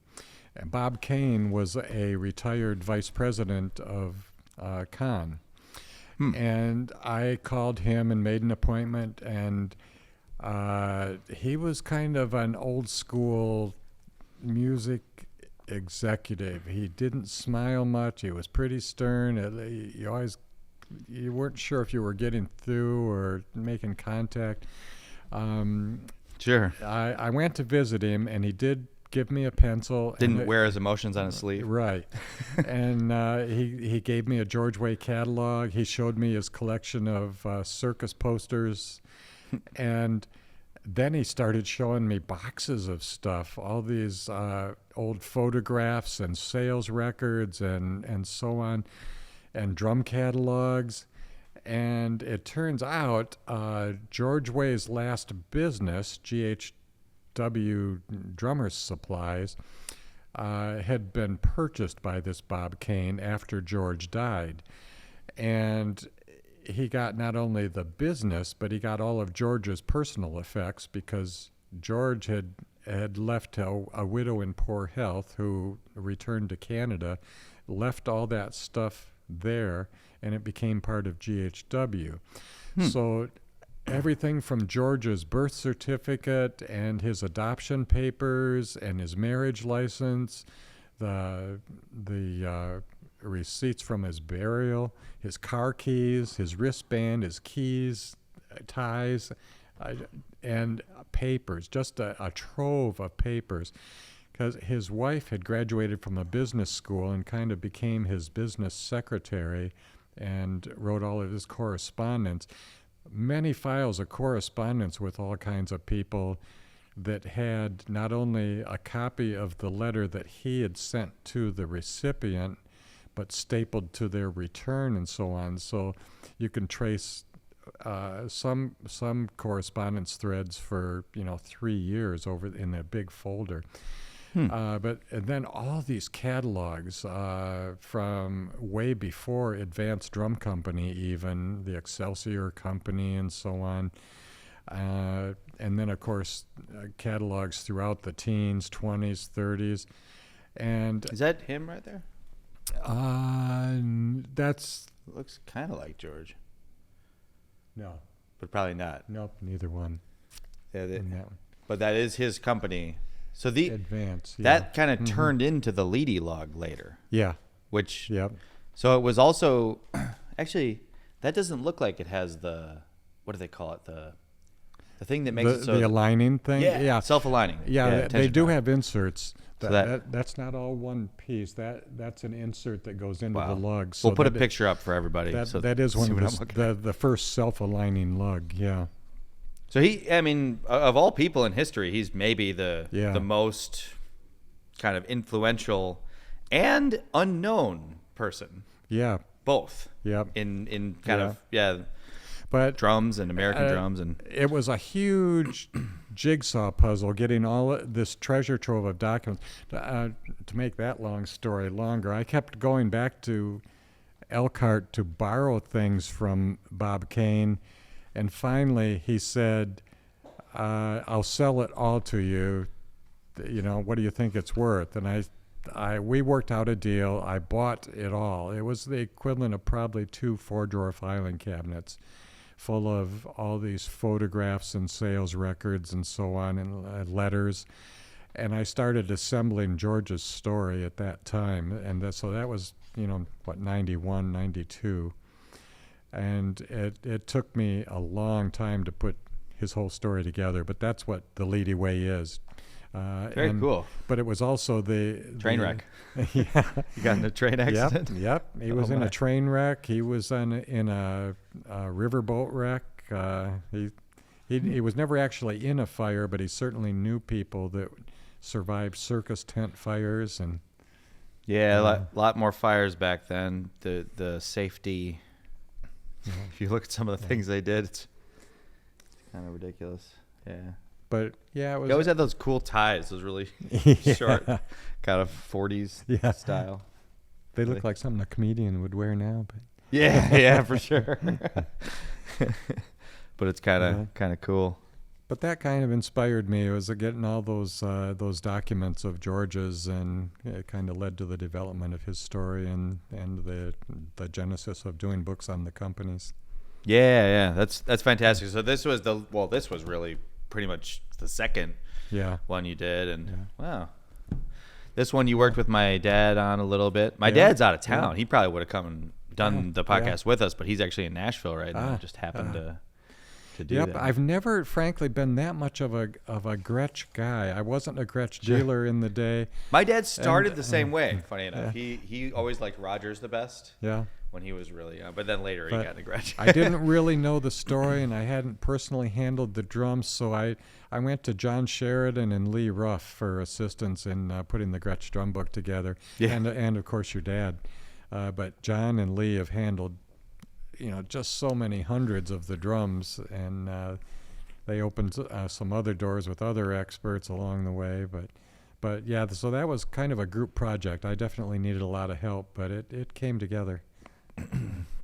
Yeah, this a good one. It has a bunch of those Caddy Green kits, and we were just talking about the Cameo Coral kit, which by the time this goes up, everyone will have been able to get a picture of. Yeah, pretty remarkable thing. There's the Gretsch. Yeah. He gave me a bunch of pins. That's what. Very cool. Yeah, it's all amazing stuff. This one is actually really of interest to me because I actually use these heads sometimes. I think they sound cool. I'm in the not too distant future going to be redoing that as a print-on-demand book. And when did you write this one? I don't know. It might have it probably got a copyright date at the beginning. You know what's a really funny thing? So, Ludwig, this building. I used to live right next to this building, and only a very, very small portion of this building remains. About maybe 5 or 10%. Wow. The rest of it was demolished. It's really interesting because I used to live in Chicago and I used to bike. You were talking about athleticism and all that fun stuff. I'm trying to become less fat now. I'm trying to lose weight because it's a good thing to do. I used to be in really good shape though. I used to be a huge biker. I lived in Chicago for about 10 years and I biked everywhere I went. And on Elston, this building, it's their drum head. I'm 99% sure a sliver of it remains. I think so. I think you're right. You know what I'm talking about? Yeah, actually I do, because Ashland and Fullerton and Elston. John Gherkin took me there. Yeah. John Gherkin was an cool. engineer for Ludwig, and it's a he's the one theater that told me place about now. that. It's a theater. There's like a theater workshop there or something. And the train tracks are right next to it. I think they may have actually demolished it to expand the train tracks. Huh. But yeah, kind of a cool little thing there. And yeah, I used to bike past that every day. And there's also right across from it, Horween Leather Tannery still to this day exists. Wow. And it smells terrible. Yeah. Because I lived a block away. And if the wind's going in the right direction, when they have the hides, I think they have to let them rot before they pull a little bit before they pull it smells so bad. Hollis Leedy that I referred to, that U.G. Leedy's son that used to live up in northern Michigan, used to work at the Leedy factory over the summers, and he was assigned to the tannery. It's probably not the best job. And it was unbelievable. He said the stench, and it was all he could do to even be in there without losing vomiting. his breakfast. And this very first day there, they take a lunch break, and all these workmen pull out their bag lunches and start eating, and he was just appalled. You get used to it. Yeah. Yeah. I mean, in Chicago back then, this wasn't unusual. Because still to this day, there's all these industrial corridors where you can smell the old smells of the city. It'll be like, you'll go past like a real nasty like chemical plant, and it'll be like, oh, that's gross. And then the next one is like a tannery, and then oh geez, it's like one smell after another. But most of those businesses are gone. They've all been turned into condominiums. Yeah. But yeah, on the south side, it used to be the meat packing. Yeah. So you probably wouldn't even notice it back then, because I think the whole city was just. Oh, can you imagine? And probably open sewage and. Yeah, these are those guys. Yeah. Yeah. We've been pretty good about sewage. We did early on. They reversed the flow of the river, and that was huge. Yeah, that was one of the most incredible projects. the Chicago River. By putting in locks. It used to flow into Lake Michigan, and they connected it so that now all the water from Chicagoland all flows to the Mississippi. Oh. And they did that I think they did it in like 1895 or something. They did it a long time ago. It was one of the earliest, projects of sanitation. Enormous projects. But yeah, frozen hides. I mean, yeah, each one of those is that's amazing though. Yeah, Calfskin has. What do you think? Do you think they have I mean, this is about like the kind of just the history of it. Orchestral guys really love them because they're quiet. They're quiet and mellow, and there's a different feel. There's definitely for press rolls. Feel. Yeah, just the feel of wood on leather is hard to explain. Right. But like wear leather shoes. It's kind of opposed a warm, to rubber shoes. Warm feeling. The rebound is good. There's always going to be a place for it. And some pop guys, I know. I used to sell a lot of calf to Bernie Dressel when he was with Brian Setzer. Like old heads, you just new calfskin heads. Yeah. And there's still some sources for them. In fact, there's going to be stern heads. You talking about? Those I was selling. We use those a lot. Yeah. I was selling actually Polanski heads, United Rawhide, which became Stern. Okay. When Polanski retired. Is that Amarocco? No, it was United Rawhide. Okay, different. Okay. Yeah, yeah. There was Amarocco and Werco and United Rawhide, and there were a bunch of them, and mostly in the Chicago area. Right. But now the whole city smells there's like. Still a bunch of them out there. There's Stern and they're all listed in the Calfskin Head book. Sure. But and some big ones overseas. But at next year's drum show, the 2023 show, we're going to have an exhibitor of a new calfskin company. He's from I think Austria. making we Calfskin have heads. we have his heads. Yeah, Austrian head. He came to the drum show. Yeah. Hans. Yeah, he's going to be exhibiting next year. Very So, nice.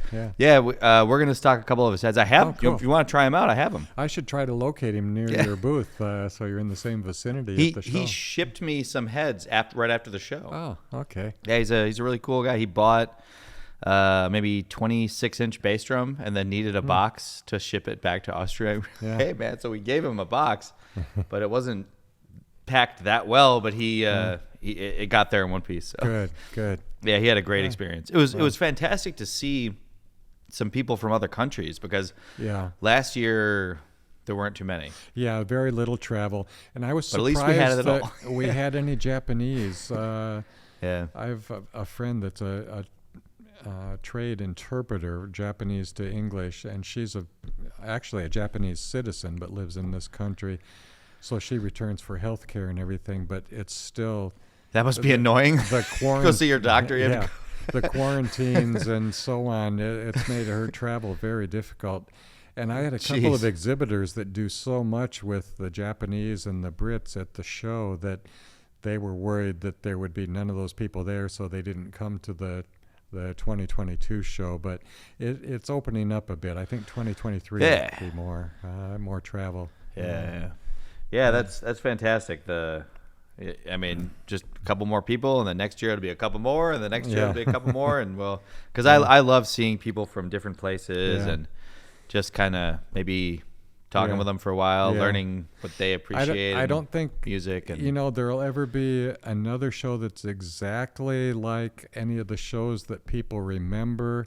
People talk about a new normal and so on, but I think there will be shows that in many ways will be better than any of the prior shows. Yeah, but every show is going to be different. So maximum people that came was probably right before it was at the highest number it ever got to. Yeah, and probably that was in Villa Park. Then. At the Odeum. Do you miss having it next to the guitar show? That was kind of cool. Yeah, it had its advantages, but no, I don't think it was a really big draw. And our long-term plan was to expand into both sides and use the whole venue for a drum show. Isn't that venue, is that going away? Yep. Okay. It may even be gone now. It changed hands at the end of May 2022. Right. And it was a trucking company that bought it, and it's not clear to me if they were going to repurpose it or level it. It's a strategic property geographically near a bunch of highways and the airport and everything. Right. Yeah. So for a trucking company to own it, I'm thinking they're turn probably into a hub. That's kind of what it was anyways. It seems like they were paying to park there. Yeah, exactly. They already had links to a lot of those guys, and they were parking their big rigs out and back for extended rental storage periods and stuff. Right. Yeah, that's interesting. But I mean, the Kane County is a little nicer, maybe. Yeah. The almost overwhelming consensus of moving back from a production standpoint. The Odeum was nicer. And I'm speaking strictly as the show's producer in terms of facilitating, putting on a show, having the pipe and drape already there, being able to ship stuff directly to it, and having forklifts there and all that kind of thing. Right. Kane County is more like renting a VFW hall. It's just a blank slate. Sure. They give us the key, say, here you go. You leave it exactly like this when you move out, and we're all good. Yeah. So what some of the silver linings are, we don't have a fire marshal tapping his foot and saying, hey, you can't put that piece of tape there. That needs a union guy, an electrician and all that. But we have to do our own security, and so it's a little more work, but the community in general, the downtown area of St. Charles and the environment is so much nicer. It's really beautiful out here, right? It's really a destination, I liked them both. I mean, honestly, they were both great, but I liked the bar, actually. They had a nice little bar there that was quiet up there. Yeah, that was cool. It was removed from the noise of the show, and we could do special things like have a jazz quartet in there, and Yeah. and have somebody displaying I had a couple of exhibitors that would supply drums and cymbals for use up there, and Sure. then having the clinic room up there. There were a lot of things about it that were very nice, but And this is the one, the Odium it was called? Odium. Yeah, Odium. Yeah. It was nice. Yeah. But we look forward to some wonderful things happening at Kane County. The first 8 years, I don't know exactly how many years we were there. We were in kind of a primitive. These are the years I barn. remember Yeah. most. Yeah, from. Do you remember the old barn, the old steel barn? You must have been really small then. It's called Trades One, and it was the first of 3 buildings we were at Kane County. And actually, they've refurbished it now, so it's not primitive. It's got HVAC and lighting and a polished floor. Yeah, if it's still And, there, because I remember that. That's going to be our clinic yeah. building next year. Oh, very nice. So Yeah. we're going back to a The little clinics bit. were just, it was like, there was nothing to draw people into them. That was maybe Right. the only, because you have to go up the elevator. Yeah. At the Odium, you mean? Actually, I'm thinking even the last one. At Kane County, Yeah, the upstairs. Kane, Yeah, yeah. that room it's just a conference room, and we used to Right. use it back in the day for master classes. Yeah. And we had the clinics down in the exhibitor area. Right, I remember that. And Yeah. It was worked- for the other exhibitors, probably. Yeah. Yeah, and exhibitors that I sympathized with them because they're paying for Sure. for 16 hours of exhibit time, and we're telling them to be quiet for 6 hours. Right, yeah. And I could see where they resent that, but we had to have it quiet during clinics. Sure. So when we came back to Kane County, we had them upstairs on a very small scale, and it was largely due to COVID because we couldn't have large groups of people and so on. Sure. So we just made it more of a presentation than a clinic. Yeah. And smaller scale, not the big names that we're going to draw several hundred people and all that. Right. But next year we're going to go back to a little bit larger format clinic where we've got a stage and AV support. Do you remember that room that was kind of all surrounded by glass? It was glass windows that I think I saw Cindy Blackman and Joel Spencer do. Oh yeah. Okay, that was Robinson Hall. Yeah. That's probably my Yeah. favorite of all the places Yeah. so far. Yep. Those are the ones I remember. We Even Hannah Ford did one. Yep. Remember? We outgrew Trades One, and then the second venue at Kane County was Robinson Hall. Yeah. And Robinson Hall was nice because you walked down a long hall to what the fairgrounds people called the dining room. And like you say, there's windows all the way around, Right. which kind of opened it up. That's but- like right when you drive in. yeah, It's right Yeah. in that spot. Yeah. yeah. So we'd have to kind of drape the windows to cut down on the light so we could get some stage lighting and so on. But Sure. yeah, you're right. Cindy Blackman. And, That was a cool. Carmine. I always liked it in there because it was Yeah. kind of isolated from the rest of the show. Yeah. But then it was really easy to get to. Yep. But that's not where they're going to be next year? It's Nope. It's across the gravel parking lot Okay. from that. If you think of a big U with the bottom of the U being the building where we were this last year, Yeah. and Robinson Hall being the upright, then the other upright is Trades One, where we're going to be. Good deal. But I'll send you a couple pictures of that. You got can any cut in. names you can say who might be? This won't be released for probably another month, Yeah, maybe 3 weeks. so- Paul Werdico is a definite. Oh, good deal. And I saw him at the this year. It was great. There were some maybes.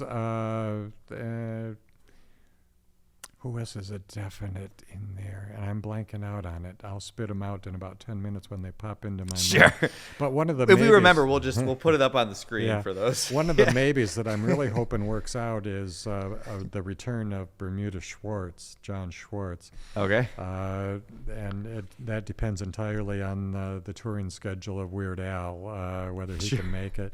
But I'm hoping he can make it because one of the main reasons is he's such a cymbal expert, and I'm going in the direction of a cymbal project as far as the next Rebeats book.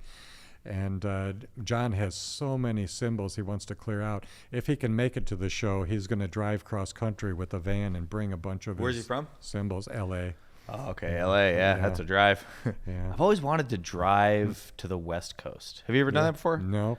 What do you think? Would that be fun? I think so. Or take a train. Someday. Yeah, train might be better. That way you can not, almost die because you fall asleep when you're driving. My former Electro Voice rep back in the day had worked on the railroad many decades earlier, and he also repped some electronics companies. So when it came to January, he would always take a train to Las Vegas and do the CES show, and then continue by train to Anaheim and do the NAMM show. Sure. That's great. Yeah. He had a scanner so we could listen to the conductor and the brakeman and everything. We live in such a big country. There's so much to see. Yeah. I mean, if anyone's just feeling depressed and bored, if you have the ability, try and go on a little vacation. I've got 2 little kids right now, so right now I'm really thinking more about trying to save money for college and buy a house. Yep. but if I could do anything, I'd probably go on maybe either a drive or a train. The train idea is a good idea. Yeah. Got to maybe pay for the bigger cabin though, if you can afford it. You could spend some time with the kids that way save too, up. without yelling over the back seat. And Sure. I told you we'd stop in 20 miles. Yeah. With the kids. Yeah. So you've got one kid, right? Yep. What's his name? My boy William. Awesome. How old is he now? He's going to be 40 in about another year and a half. Okay, he's a little older than me, but just just about the same age. Yeah. Yeah. That's great. Yeah, very very cool. I think we hit on a lot of stuff, Rob. The show. I mean, where it came from, where it's going, and I mean, any other, maybe more about Rebeats. Tell me more about Rebeats, like how people can get these books, because they're really incredible. Maybe even is there any way people can listen to these books on, because that might be an idea, because not yet. There are digital versions as far as ebooks, both through Hudson. The pictures are a big part of them. Hudson has a bunch of them, and I think there are some through Ingram. Sure. And National Book Network. But as far as individual copies, and some of them have gone out of print, and some I'm bringing back as print on demand. Sure. But the Rebeats site is the best place to start. Just Rebeats.com. And that gives there's a link to the drum show page, of course, the Chicago Drum Show, or you can go directly to chicagodrumshow.com. But if you start at the Rebeats page and click on books, then there are all of the Rebeats books, and also a few other books from other publishers that I resell at retail. But other places, I list a lot of them on eBay and Reverb, but probably the most complete listing is at the Rebeats website. Yeah. This book right here, this one, is it still available? Nope. Drum Colors is no longer available now, but that's another one that is on my radar as far as doing a print on demand. If there's one ubiquitous book that pretty much every drum shop should have, I would actually maybe. What about you? I would say maybe it's this one. Because drum sets come in and they're like, oh, what's the finish? And then this is where you go. Yeah. And now that I've done color sections in, it's all this stuff. A lot of these other books, Gretsch, The Leedy Way, even the Slingerland book, were done after that, and they all have color sections in, like Gretsch, but they're more complete and updated. So what I'm going to do is update Drum Colors by using the color sections of these various books. Very nice. And other updates. So that one is going to be coming in a much improved that would be amazing. Print on demand. This one's because this one is just so not every shop can stock every book like we have.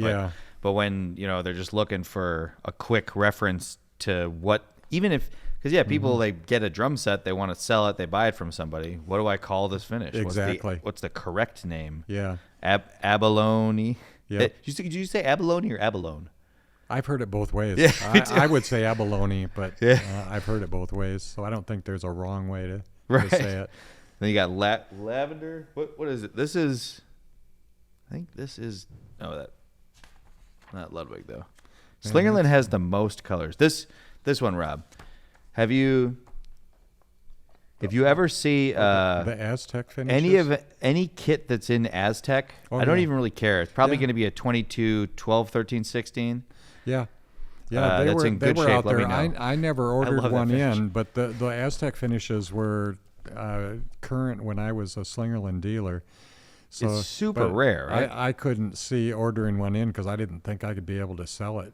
I don't think I could sell it either if it was new, but it's just so cool because it's vintage. Yeah, it's Yeah. it's one of those finishes that you really have to fall in love with. Yeah. Some of these like the sparkling, I don't know. Yeah, Slingerland seems like they did the same thing with finishes that they did with snare mechanisms.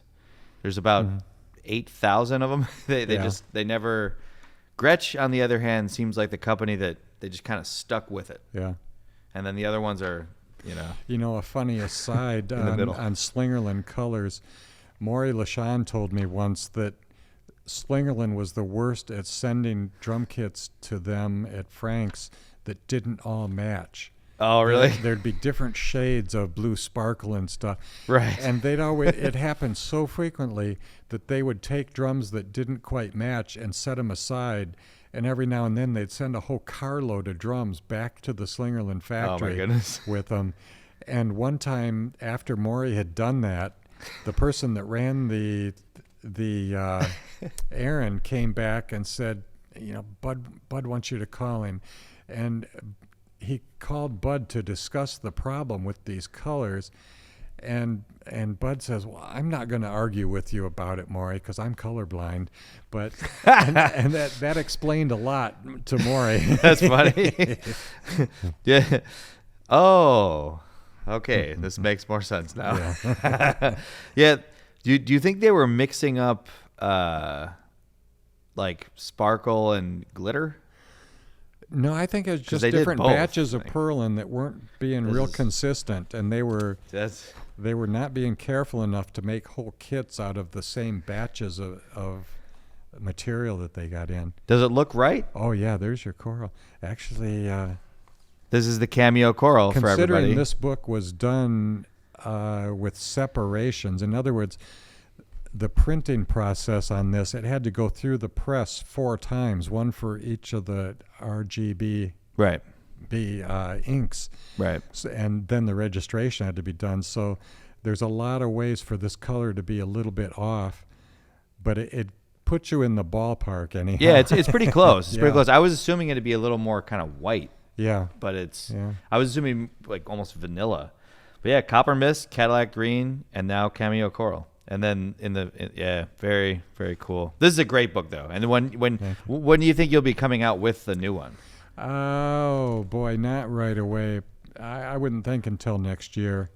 So Very cool book though. That would be, I think, I'm doing a revised and updated Every shop should have Leedy drum topics, and no one then- can have this. Store then copy. getting into the symbol project. So Sure. these 2 updates are a little bit farther down the line.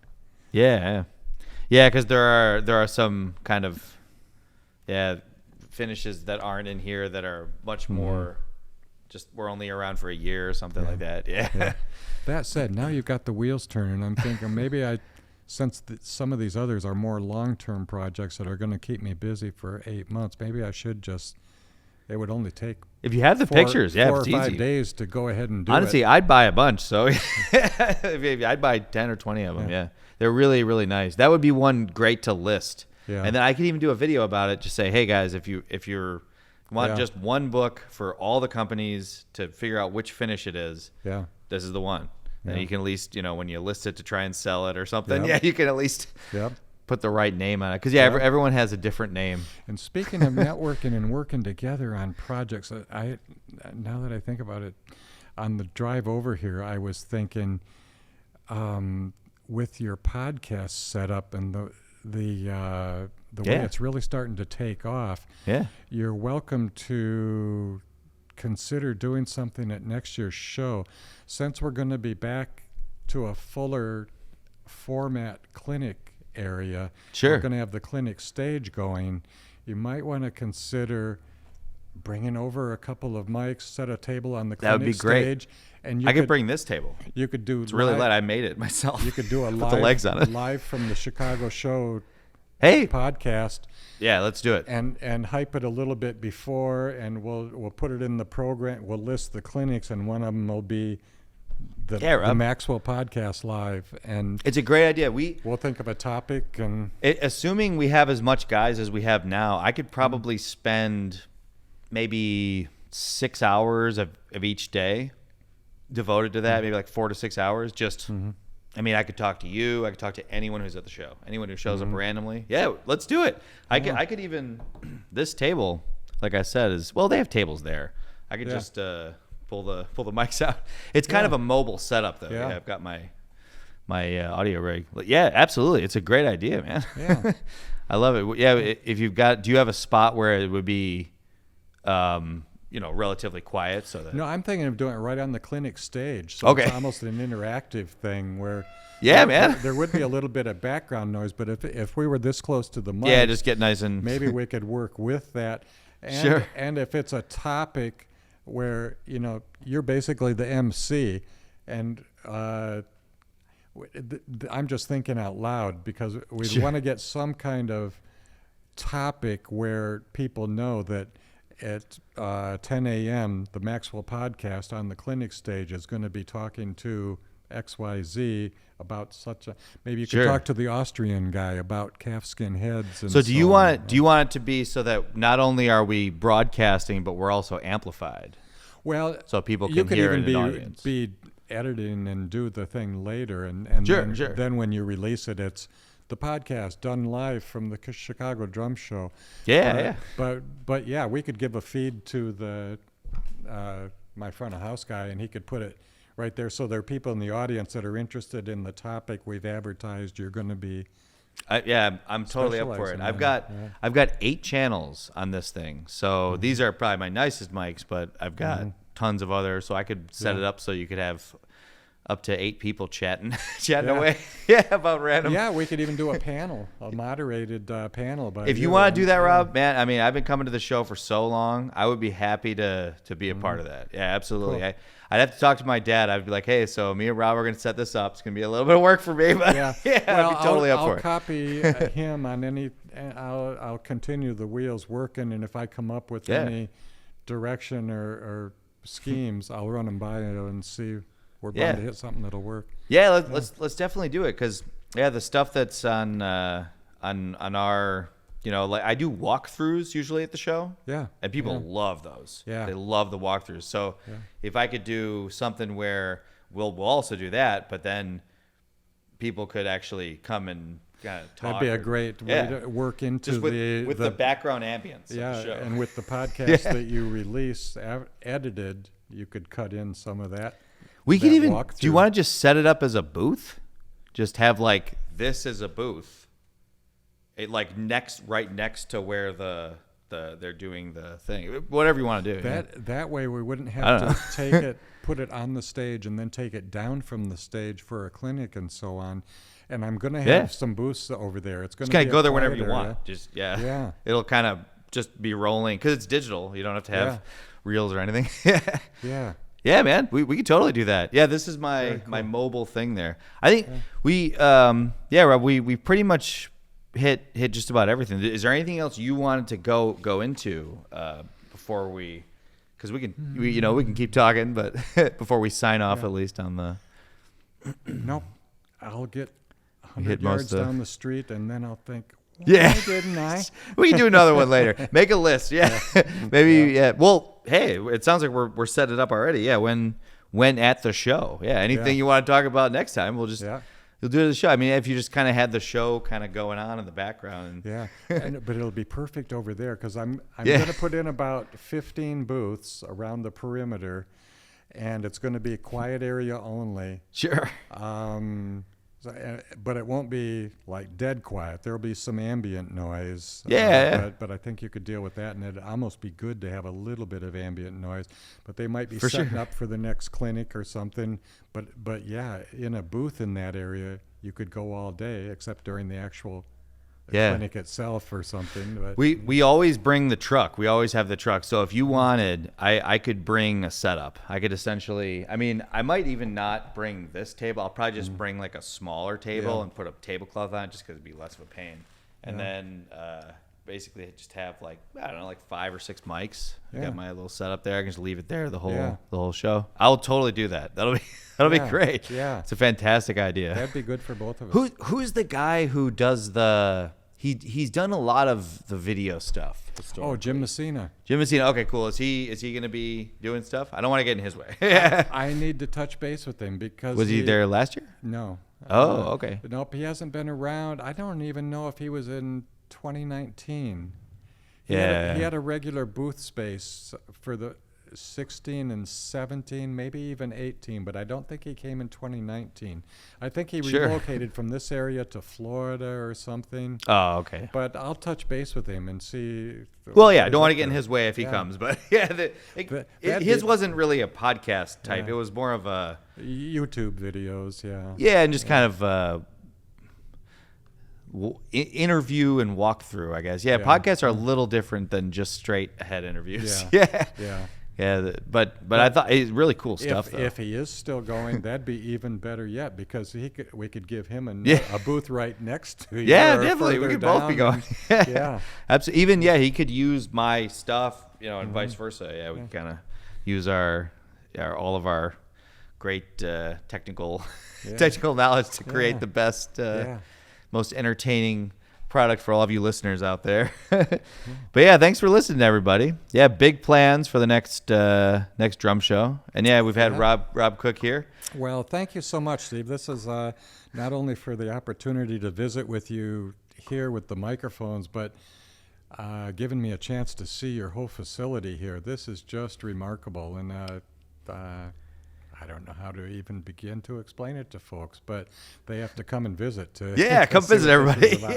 My pleasure. Yeah, I love showing people around, and thanks for telling me all the stories and about like the genesis of the drum show and then just all the interesting.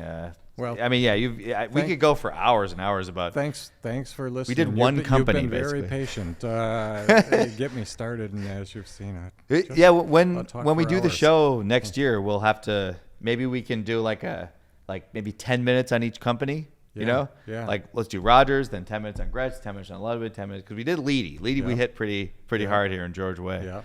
Yeah. Awesome, bro.